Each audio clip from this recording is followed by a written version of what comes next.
આપણે સ્ટાન્ડર્ડ 9માં ગુજરાતીમાં પહેલું કાવ્ય ભણ્યા સાંજ સમયે સાંભળ્યું. હવે આપણે સ્ટાન્ડર્ડ 9માં ગુજરાતીમાં પાઠ નંબર 2 જોવાનો છે, ચોરી અને ડાયસ. આ પાઠના જે લેખક છે એ ગાંધીજી છે. ગાંધીજીને આપણે બધા જાણીએ છીએ કે જેમને આપણે મહાત્મા ગાંધી તરીકે ઓળખીએ છીએ. તો આ ગાંધીજીનો જન્મ ઈસવીસન એટલે કે 2 ઓક્ટોબરના રોજ એટલે કે 2/10/1869 થયો. એમનું મૃત્યુ 30/1/1948ના દિવસે થયું. એટલે કે ગાંધીજી છે જ્યાં સુધી એમ કે જીવ્યા ત્યાં સુધી તેઓ સત્ય અને અહિંસા માટે જીવ્યા હતા. તો આ ગાંધીજીની આત્મકથા સત્યના પ્રયોગો પરથી એમણે પોતે જ આ પાઠની રચના કરી છે એમ કહીએ તો પણ ચાલે. હવે પહેલા આપણે ગાંધીજી વિશે જોઈએ અને ત્યાર પછી એટલે કે એમનો પરિચય જોઈ લઈએ અને ત્યાર પછી આપણે પાઠનું શું કથા વસ્તુ છે એ કથા વસ્તુ આપણે સમજીશું. બરાબર? તો આપણે જોઈએ એમનો પરિચય. એમનો પરિચય એટલે કે ગાંધીજીનું મૂળ નામ એટલે કે મોહનદાસ ગાંધી હતું. એમનો જન્મ પોરબંદરમાં થયો હતો. એમના પિતાનું નામ કરમચંદ ગાંધી એટલે કે ગાંધીજી આખા નામથી ઓળખતા મોહનદાસ કરમચંદ ગાંધી. એમની માતાનું નામ પુતલીબાઈ. એમને ઘણી બધી કૃતિઓની રચના કરી છે, જેમ કે સત્યાગ્રહનો ઇતિહાસ, આરોગ્યની ચાવી, અનાસક્તિ યોગ, હિન્દ સ્વરાજ, સર્વોદય અને મંગળ. આમાં એમની હિન્દ સ્વરાજ નામની જે કૃતિ છે એ કૃતિ એક ખૂબ જ શ્રેષ્ઠ કૃતિ છે. આ પછી ગાંધીજીએ એમના ઉપર જીવન ચરિત્ર પર આધારિત એક આત્મકથાની રચના કરી જેનું નામ છે સત્યના પ્રયોગો. હવે આ જે સત્યના પ્રયોગો આત્મકથાનું એમણે જે નિર્માણ કર્યું એ સત્યના પ્રયોગોમાંથી જ આ જે પાઠ છે ચોરી અને પ્રાયશ્ચિત નામનો પાઠ લેવામાં આવે છે. હવે આ પાઠમાં આપણે જાણીએ છીએ કે ગાંધીજી જ્યારે એમણે પોતાના ભણતર પછી જ્યારે એમણે દેશ માટે ઝંપલાવ્યું ત્યારે તેઓ હંમેશા સત્ય અને અહિંસાના આગ્રહી રહે છે અને એમણે સત્ય અને અહિંસા નામના 2 શસ્ત્રો દ્વારા એમણે સમગ્ર દેશને આઝાદી અપાવી. આ જે ગાંધીજી છે એ ગાંધીજી એમણે પહેલાં જ પોતાનો અભ્યાસ છે એ ઇંગ્લેન્ડમાં એમણે પોતાનો બેરિસ્ટરનો અભ્યાસ પૂરો કર્યો. ત્યાર પછી એમણે દક્ષિણ આફ્રિકામાં હિન્દીઓના હકો માટે લડ્યા. આપણે જાણીએ છીએ કે દક્ષિણ આફ્રિકામાં ગયા પછી એમની સાથે ખૂબ જ ખરાબ વર્તન થયું હતું અને ત્યારે તેઓ ત્યાં જ હિન્દીઓના હક માટે લડ્યા. પછી ભારતમાં આવી અને તેમણે સત્યાગ્રહ માટે ઝંપલાવ્યું. તો આવા જે ગાંધીજી છે એ ગાંધીજીનો બાળપણનો જે કિસ્સો છે પ્રસંગ છે અહીંયા ચોરી અને પ્રાયશ્ચિત નામના પાઠમાં આપવામાં આવ્યો છે કે જે સત્ય અને અહિંસાના આટલા આગ્રહી હતા એ ગાંધીજીનું બાળપણ કેવા પ્રકારનું. કારણ કે આપણે જાણીએ છીએ કે ગાંધીજીએ સત્ય અને અહિંસા માત્ર 2 શસ્ત્રોથી જ આપણને આઝાદી અપાવી હતી. તમે જાણો છો કોઈ એ ગાયેલું છે કીર્તિ તમે સાંભળ્યું છે કે ઓ સાબરમતી કે સંત તુને કર દિયા કમાલ, દે દી હમેं आज़ादी विना शस्त्र विना डाल, साबरमती के संत तूने कर दिया कमाल. તો આ ગાંધીજીએ આપણને કોઈ પણ શસ્ત્ર, કોઈ પણ તલવાર કે કોઈ પણ ઢાલ વિના આપણને આઝાદી અપાવી. એ શેનાથી અપાવી? સત્ય અને અહિંસાથી. તો આ જ ગાંધીજી એના બાળપણનું એમનું રૂપ આખું અલગ હતું. તો એ ગાંધીજી વિશે આપણે જોઈએ. હવે ગાંધીજી જ્યારે નાના હતા ત્યારે ગાંધીજી પોતે જ આ પાઠમાં લખે છે કે એમને નાનપણથી બીડી પીવાનો શોખ હતો. એટલે કે એમને બીડી પીવાની આદત પડી ગઈ હતી. હવે વ્યસની માણસ હોય અને એને બીડી પીવાની આદત પડી જાય એટલે કે નાનપણમાં ગાંધીજી વ્યસની હતા, પછી ચોરી કરતા હતા, આ બધી એમ કે જૂઠું બોલતા હતા. આ બધા જ અવગુણો ગાંધીજીમાં ભરેલા હતા. હવે ગાંધીજીને એમના કાકા દ્વારા જ બીડી પીવાની ટેવ પડી હતી. ઘણીવાર તો બીડી ના મળે તો તેઓ શું કરતા? બીડીનો જે પાછળનો ભાગ છે ફેંકી દેવામાં આવે, જેને આપણે બીડીનું ઠૂંઠું કહીએ છીએ. એ ઠૂંઠાને સળગાવી અને પોતે બીડી પીતા હતા. આવા ગાંધીજી સમય જાય છે એટલે બીડીની આદત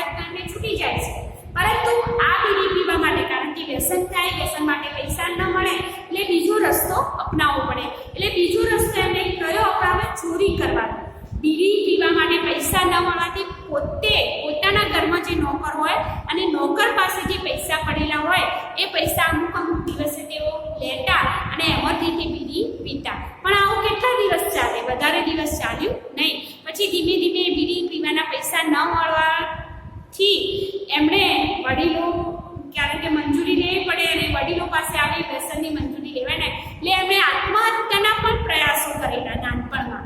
ત્યાર પછી એમણે એમની ભૂલ સુધારીને બીડી પીવાની ટેવ છોડી દીધી. પરંતુ હવે એવું બન્યું કે એક દિવસ એમના મોટા ભાઈને 25 રૂપિયાનું કરજ એટલે કે દેવું થઈ ગયું હતું અને આ દેવું ભરપાઈ કરવા માટે એમણે એમના મોટા ભાઈનું જે સોનાનું કડું હોય એ સોનાના કડામાંથી 1 તોલો સોનું કપાવી અને મોટા ભાઈનું કરજ ચૂકવી દીધું. હવે એમણે સોનાની ચોરી કરી. હવે છેલ્લે એમને પસ્તાવો થયો એટલે આવી ભૂલ હવે ક્યારે નહીં થાય એ માટે એમણે પિતાને પોતાની ભૂલની કબૂલાત અને ભૂલ હવે ક્યારે નહીં થાય એ માટે એક ચિઠ્ઠી લખી. ચિઠ્ઠીમાં એમણે પોતાની ભૂલો કરી અને આવી ભૂલ ક્યારે નહીં થાય એ બધી કબૂલાત કરી. એમને એમ હતું કે મારા પપ્પા એમ કે મારા પિતાજી છે એ મને મારશે અથવા તો પોતે પોતાનું માથું કૂટશે કે આવો દીકરો મને મળ્યો. આવું બધું એમના મનમાં ભરાઈ ગયું હતું. પપ્પાએ એમના પિતાજીએ ચિઠ્ઠી વાંચી પરંતુ પિતાજીએ શાંતિથી પોતાના ગુસ્સાને કાબૂમાં રાખ્યો અને પોતે મોટા મોટા આંસુ પાડવા લાગ્યા કે પોતાના પુત્રએ પોતાની સામે આવી ભૂલ કબૂલ કરી. એટલે પિતાએ એમને ત્યાર પછી ભૂલ સુધારવાનો એમ કે મોકો આપ્યો અને જેટલો પિતાનો ગાંધીજી પ્રત્યે પ્રેમ હતો એ પ્રેમમાં થોડો વધારો થયો કે ખરેખર એમને વિશ્વાસ બંધાઈ ગયો કે મારો પુત્ર આ ભૂલ સ્વીકારી અને પછી એમાં પરિવર્તન લાવશે. તો આવા ગાંધીજીનું બાળપણનું આ પ્રમાણે રૂપ હતું એટલે કે એમને ચોરી કરી અને પછી એનું પ્રાયશ્ચિત પણ પોતે જ કર્યું. તો આ ગાંધીજી વિશે આપણે હવે પાઠમાં ડિટેલથી ભણવાનું છે.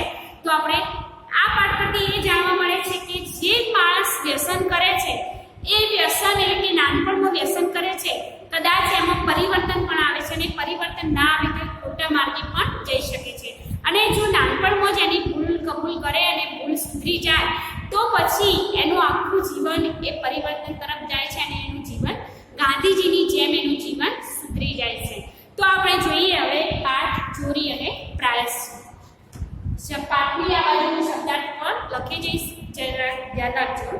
જોઈએ, મારા એક સગાની સાથે મને બીડી પીવાનો શોખ થયો. ગાંધીજી પોતે આ પાઠ લખે છે એટલે પોતે પોતાની ભાષામાં બોલે છે કે મારા એક સગાની સાથે મને બીડી પીવાનો શોખ થયો. અમારી પાસે પૈસા ન મળે, બીડી પીવામાં કંઈ ફાયદો છે અગર તો તેની ગંધમાં મજા છે એવું તો બેમાંથી એકેને નહોતું લાગ્યું. એટલે એ અને એમના ભાઈ બંનેને બીડી પીવાનો શોખ હતો. એટલે ગાંધીજી શું કહે છે કે અમારી પાસે પૈસા ના મળે, બીડી પીવામાં કંઈ ફાયદો નથી એ પણ ગાંધીજી પોતે જાણતા હતા. એટલે ગાંધીજી શું કહે છે કે બેમાંથી એકેને નહોતું લાગતું કે એના ગંધમાં પણ મજા છે. બીડી પીવો એટલે બરાબરની ગંધ આવે તો એના ગંધમાં પણ મજા છે એવું ગાંધીજી કહે છે. અમને બેમાંથી એકેને લાગતું ન હતું, પણ કેવળ ધુમાડો કાઢવામાં જ કંઈક રસ છે એવું લાગ્યું. પણ માત્ર ધુમાડો કાઢવામાં જ એમને રસ હતો એવું એમને લાગ્યું. એટલે માત્ર ગાંધીજીને બીડી પીવાની ટેવ એમને કેમ પાડી કે એમને બીડીનો જે ધુમાડો નીકળે એ ધુમાડો કાઢવામાં જ રસ છે. મારા કાકાને બીડી પીવાની ટેવ હતી. ગાંધીજી હવે શરૂઆત કરે છે કે એમને બીડી પીવાની કેવી રીતે ટેવ પડી. તો કહે છે કે મારા કાકાને બીડી પીવાની ટેવ હતી ને તેમને તથા બીજાને ધુમાડો કાઢતા જોઈ અમને પણ પીવાની ઈચ્છા થઈ. ગાંધીજી કહે છે મારા કાકાને બીડી પીવાની ઈચ્છા એટલે ટેવ હતી, એટલે એમને ધુમાડો કાઢતા જોઈ અને અમને પણ બીડી પીવાની ઈચ્છા થઈ. પૈસા તો ગાંઠે ન મળે, ગાંઠે એટલે પાસે. પૈસા ગાંધીજી કહે છે કે પૈસા અમને ન ગાંઠે એટલે પાસે. એટલે કાકા બીડીના ઠૂંઠા ફેંકી દે તે છોડવાનું અમે શરૂ કર્યું. એટલે શું કહે છે ગાંધીજી કે કાકા બીડીના ઠૂંઠા ફેંકી દે. બીડીના ઠૂંઠા, બીડીનું ઠૂંઠું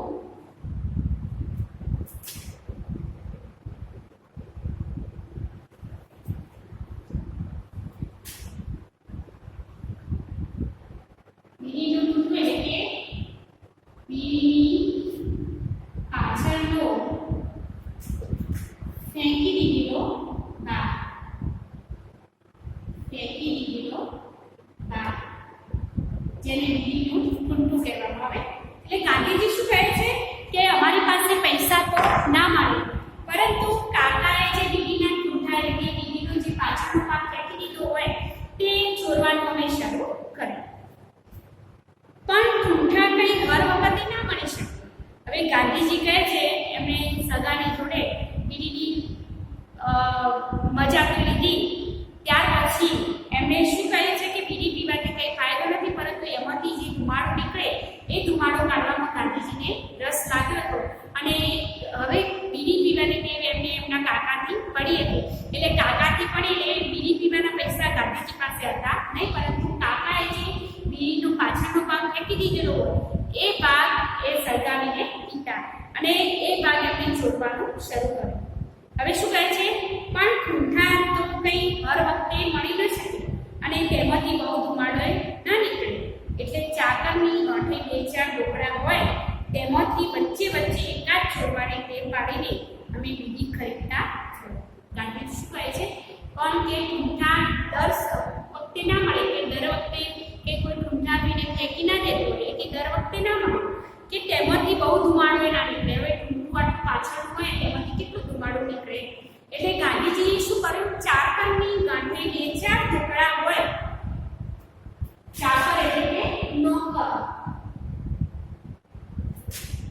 અથવા તો દાસ, અને ઢોકળા એટલે કે જૂનું ચલણી જે નાણું હોય, જૂના ચલણનો સિક્કો એટલે કે જૂના ચલણનો જે સિક્કો હોય એને ઢોકળા તરીકે ઓળખવામાં આવે. તો શું કહે છે કે બહુ ધુમાડો ના નીકળે એટલે ચાકરની ગોઠે, ચાકરની પાસે 2-4 ઢોકળા હોય તેમાંથી વચ્ચે વચ્ચે એકાદ ચોરવાની ટેવ પાડીને અમે બીડી ખરીદતા થયા. ગાંધીજી કહે છે કે નોકરની પાસે જે 2-4 ઢોકળા એટલે કે આવા સિક્કા હોય તે ચોરીને અમે વચ્ચે એકાદ વાર ચોરવાની ટેવ પાડી અને અમે બીડી ખરીદતા થયા.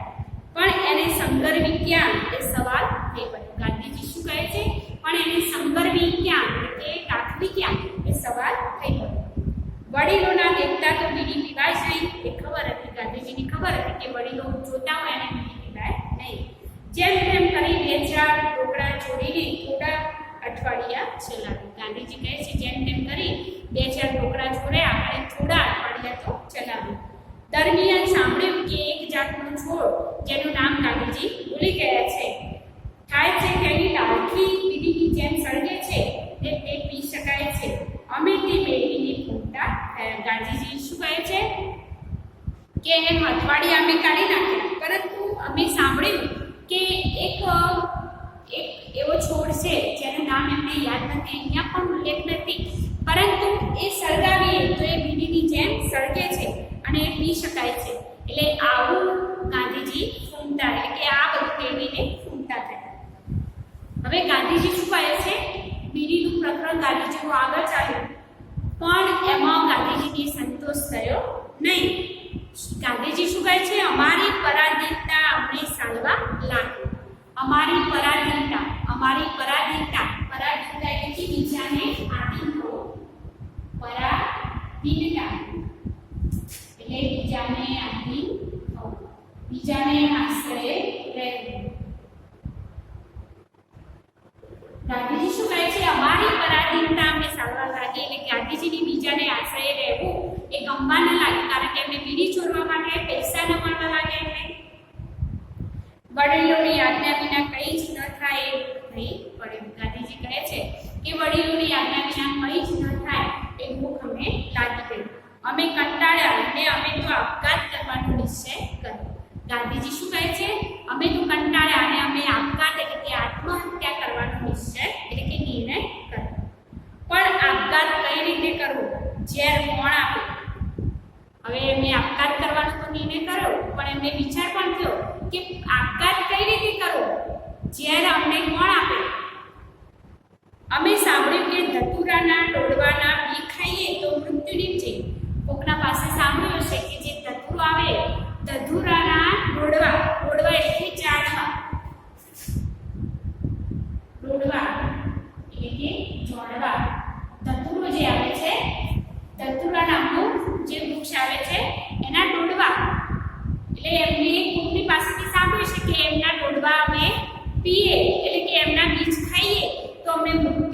નીચે અમે વગડામાં જઈને મેળવ્યા. કોકના પાસેથી સાંભળ્યું અને વગડામાં ગયા. આ શું કર્યું? આત્મહત્યા કરવાનો પ્રયાસ કર્યો. એમને વગડામાં ગયા અને મેળવ્યા. સંધ્યાનો સમય શોધ્યો, એટલે કે સાંજનો સમય એમને શોધ્યો. કેદારજી મંદિરે દીપમાળામાં ઘી ચડાવ્યું. હવે કેદારજી મંદિરમાં ગયા, ભગવાનનું મંદિર હશે ત્યાં દીપમાળામાં એમણે ઘી ચડાવ્યું. દર્શન કર્યા અને એકાંત શોધ્યો. દીપમાળામાં ઘી ચડાવી અને એમણે ભગવાનના દર્શન કર્યા. એમને એમ થઈ હશે છેલ્લે ભગવાનના દર્શન કરીને જઈએ. એટલે એકાંત શોધ્યું. પણ ઝેર ખાવાની હિંમત ન ચાલે. ગાંધીજીને ઝેર ખાવાની હિંમત ચાલી નહીં. તુરંત મૃત્યુ નહીં થાય તો મરીને શું લાભ? આવો વિચાર આવ્યો કે તરત જ આપણું મૃત્યુ નહીં થાય, કદાચ જીવી જઈશું તો પછી આખી જિંદગીનો મેળ રહી જશે, અથવા તો મરવાથી શું લાભ? પરાધીનતા કોણ ન ભોગવી છૂટવી? એના કરતા પરાધીનતા એટલે કે બીજાને આશ્રય રહીને જ જીવન શા માટે ના ગુજારવું, શા માટે જીવી ના છૂટવી? છતાં 2-4 બી ખાધા તો પણ 2-4 બી તો ખાઈ ગયા. બીજા ખાવાની હિંમત ચાલી નહીં. 2-4 બી ખાધા પરંતુ બીજા બી ખાવાની હિંમત ચાલી નહીં. બંને મોતથી ડર્યા અને રામજીની મંદિર જઈ દર્શન કરી શાંત થઈ જવું ને આપઘાતની વાત ભૂલી જવી એવો ઠરાવ કર્યો. બંને જણ મોતથી ડરી ગયા અને રામજીના મંદિરે જઈ અને શાંત થઈ જવું અને આપઘાતની વાત ભૂલી જવી એવો એમણે એમ કે ઠરાવ કર્યો. એટલે કે બંને મોતથી ડરી ગયા પરંતુ આ વાત કોઈને કરવી નહીં એવો એમણે ઠરાવ નક્કી કર્યો. હું સમજુ કે આપઘાતનો વિચાર કરવો સહેલો છે, આપઘાત કરવો સહેલો નથી. ગાંધીજીની સમજણ પડી, કારણ કે અનુભવ બધું શીખવે. એટલે શું કહે છે ગાંધીજી કે મને એમ કે હું એમ સમજુ છું કે આપઘાતનો વિચાર કરવો સહેલો છે પરંતુ આપઘાત કરવો સહેલો નથી. આથી જ્યારે કોઈ આપઘાત કરવાની ધમકી આપે છે ત્યારે તેની મારા ઉપર બહુ ઓછી અસર થાય છે અથવા મુદ્દલ થતી જ નથી એમ કહું તો પણ ચાલે. એમ કે ગાંધીજી શું કહે છે, એકવાર એમણે પ્રયત્ન કરી જોયો એટલે એમને ખબર પડી ગઈ કે વિચાર કરવો સહેલો છે આપઘાતનો, પણ આપઘાત કરવો સહેલો નથી. એટલે ગાંધીજી શું કહે છે, હવે મને કોઈ ધમકી આપે તો મને આપઘાત કરવાની ધમકી આપે તો મારા ઉપર એની કઈ અસર થતી નથી, એટલે કે મુદ્દલ થતી નથી. મુદ્દલ એટલે કે હું વાત સાંભળતો જ નથી એમ કહું તો ચાલે. આ આપઘાતના વિચારનું પરિણામ એ આવ્યું કે અમે બંને એઠી બીડી ચોરીને પીવાની તેમજ નોકરના ટોકરા ચોરવાની ને તેમાંથી બીડી લઈ ફૂંકવાની ટેવ ભૂલી જ ગયા. ગાંધીજી શું કહે છે કે આ આપઘાતના વિચારનું પરિણામ એ આવ્યું કે અમે એઠી બીડી પીવાની, નોકરના ટોકરા ચોરવાની અને બીડી લઈ ફૂંકવાની ટેવ સાવ ભૂલી જ ગયા. મોટપણે બીડી પીવાની ઈચ્છા જ મને કદી નથી થઈ અને એ ટેવ જંગલી, ગંદી અને હાનિકારક છે એમ મેં સદાય માની છે. હવે ગાંધીજીને અંદરથી થયું કે મોટા થઈ એટલે બીડી પીવાની ટેવ મને ક્યારે થઈ નથી અને આ આદત કેવી છે તમે પણ સાંભળી લેજો. આ આદત એ જંગલી છે, ગંદી છે અને હાનિકારક છે અને એમ ગાંધીજીએ સદાય માન્યું. બીડીનો આટલો જબરજસ્ત શોખ દુનિયામાં કેમ છે એ સમજવાની શક્તિ હું કદી મેળવી શક્યો નથી. ગાંધીજી શું કહે છે કે બીડીનો આટલો જબરજસ્ત શોખ આ દુનિયાને કેમ છે એ સમજવાની શક્તિ હું ક્યારેય મેળવી શક્યો નથી, કારણ કે એમને અનુભવ લઈ લીધો એટલે કે બીડી આ ખરાબ વસ્તુ છે અને આ દુનિયા સમજતી કેમ નથી એ મને સમજી શક્યો નથી. જે આગગાડીના ડબ્બામાં ઘણી બીડી ફૂંકાતી હોય ત્યાં બેસવું મને ભારે થઈ પડે છે ને તેના ધુમાડાથી હું ગુંગળાઈ જાઉં છું.